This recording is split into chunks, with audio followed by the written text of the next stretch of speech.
And now for number 10, it says the functions f and g are defined by f of x equals root of x for x being greater than or equal to 0. Then g of x equal to 3 root x plus 2 minus 5 for x being greater than or equal to minus 2. Then part A says describe fully a sequence of transformations which transforms the graph of y equals f of x to the graph of y equals g of x, right? From here to here. Then it goes on to say you should make clear the order in which the transformations are applied, right? So with questions like these, we're coming from root x to 3x plus 2 minus 5, right? So we'll be using this, right? So how we will go about this is we start with the transformations that are closest to x, right? Going outwards. So in other words, we're saying we start from x going outwards, right? Start with the transformations closest to x.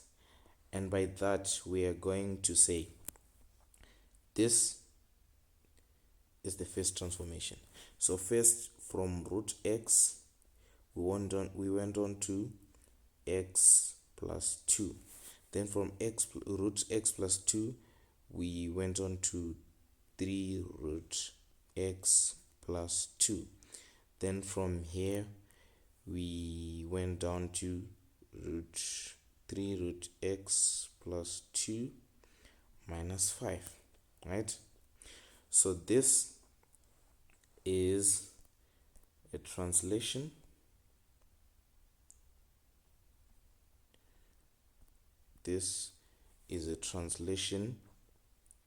of 2 units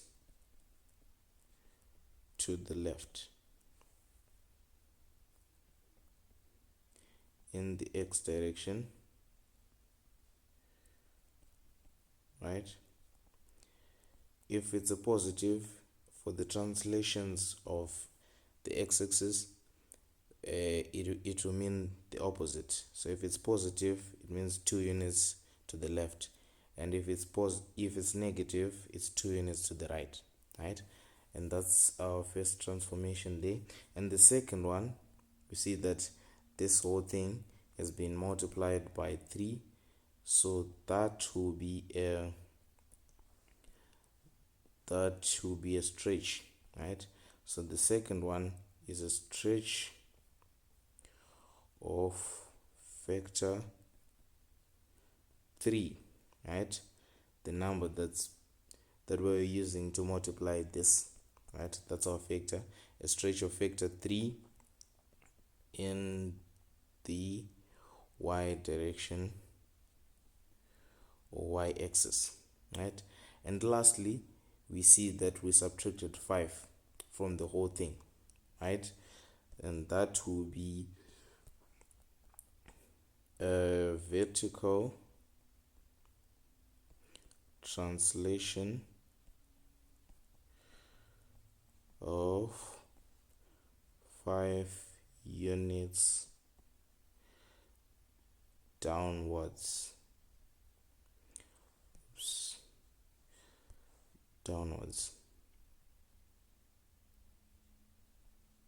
Right? And these will be the 3 transformations in the order that they are applied. So first, to start with the translation of 2 units to the left, because there is a plus, we know it's 2 units to the left, right? Opposite effect. If it was x minus 2, it will be 2 units to the right in the x direction. And as a vector is minus 2, 0, right? Then for the second one, it's a stretch of factor 3 in the y direction. The factor is the number that is multiplying the whole thing. So stretch of factor 3 in the y direction. And lastly, a vertical translation of 5 units downwards. So for translations in the y, the sign says it all. If it's a minus, it's going down. If it's a plus, it's going up. And as a vector, we can write it as 0 minus 5, like this, right? Then you get your 5 marks there. And part B, we have a graph there, the x and y axis, and it says the diagram shows the graph of y equals g of x, and says on the diagram sketch the graph of y equals the inverse of g of x together with any relevant mirror line, right? So this is g of x,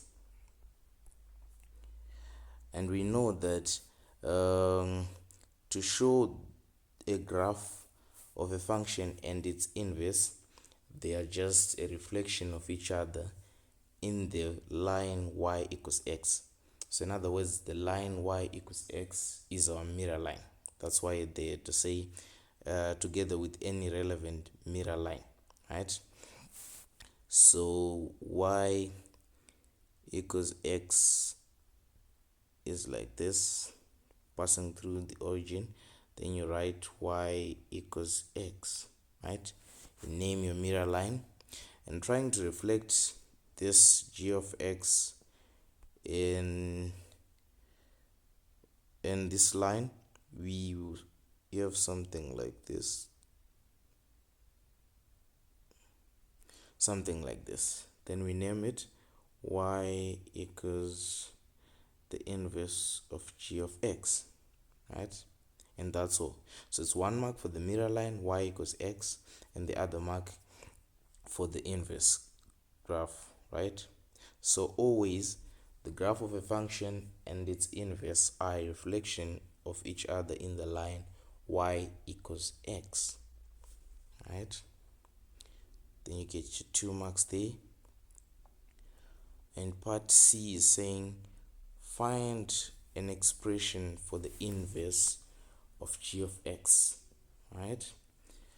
So g of x is 3 root x plus 2 minus 5. So g of x equals 3 root x plus 2 minus 5, right? So if we write it as y equals 3 root of x plus 2 minus 5, for us to then get the inverse, where there is y we put x, and where there is x we put y, and after that we try and make the new y the subject, right? So by that I mean where we have y here, we're putting x, right?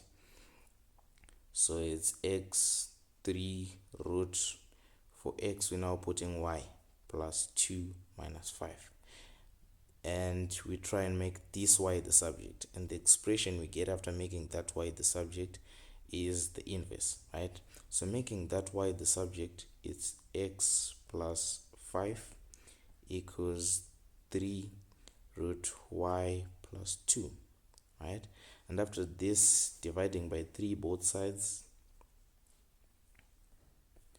we get x plus 5 over 3 equal to root y plus 2. Then to get rid of this square root, we square both sides, right? So x plus 5 over 3 squared equals y plus 2. And now to finally get y, we say y equals x plus 5 over 3 squared minus 2, and this will be our inverse of g of x, right? And for D, it says state the range of the inverse of g of x, right?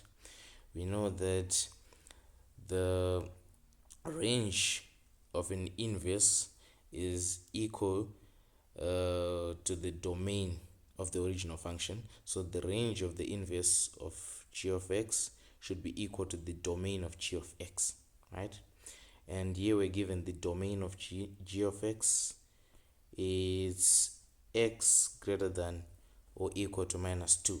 So now writing it as a range for the inverse, we're just going to write g to the power -1 of x, which is the inverse of g of x, is greater than or equal to -2.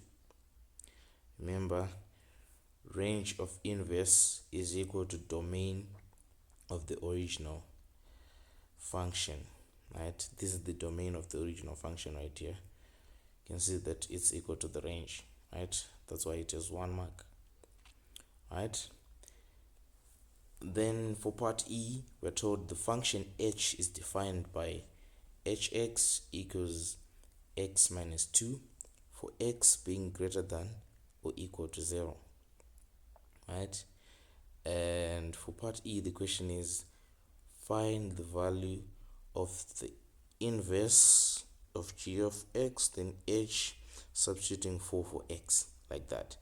So with questions like these, like I've said in my other videos, you work from inside going out, right?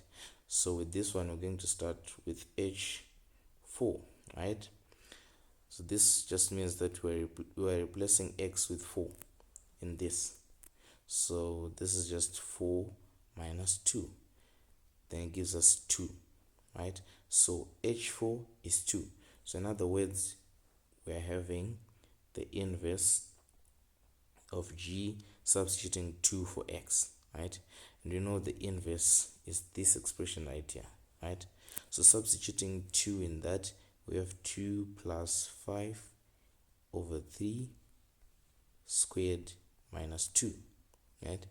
And this gives us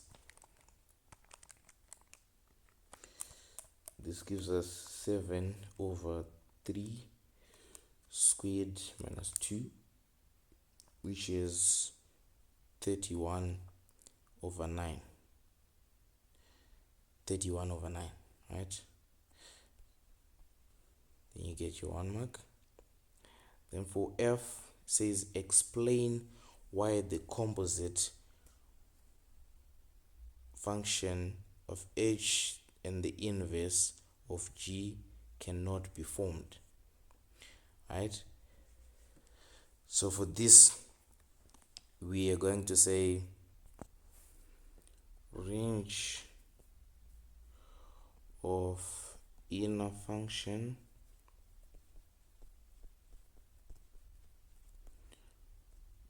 should be within the domain of the outer function.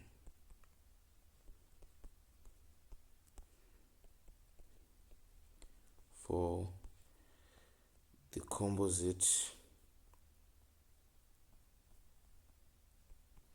function to be formed, right?